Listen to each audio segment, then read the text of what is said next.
I think our next legislative session in 2025 is going to change things big time for our industry.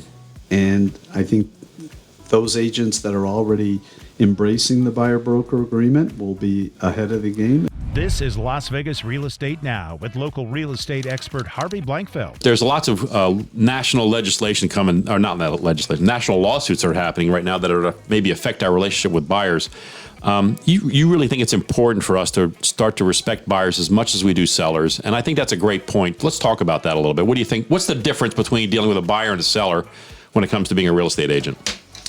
So, Harvey, I tell you, that is a topic that we spend countless time on in class. When we break it down, we start with the basics. I begin with, talk to me on how you do your business when you are taking a listing. Everything is done in writing. The sellers are demanding that you give them paperwork they sign before they turn over their keys.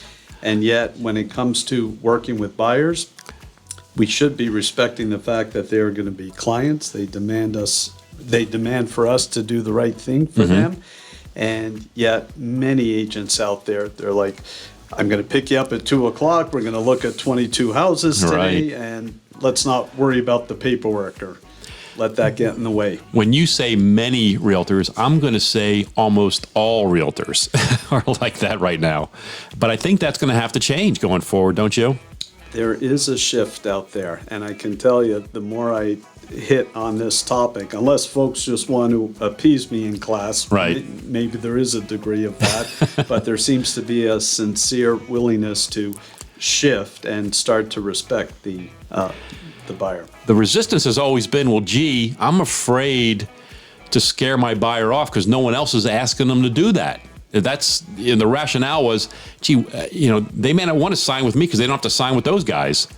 And I think if you make it more of a policy that everyone starts doing it, then it becomes more acceptable and also becomes very useful too, doesn't it?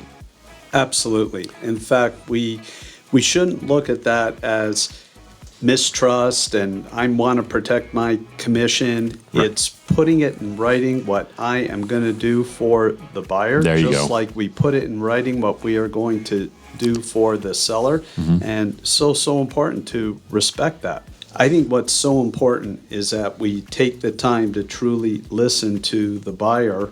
What is their time frame for needing to be in a property? Not just they're looking to date us and we're looking to marry them, and that becomes a problem. Right? That's a great point. That's an interesting perspective and a way to put it. I think you're exactly right.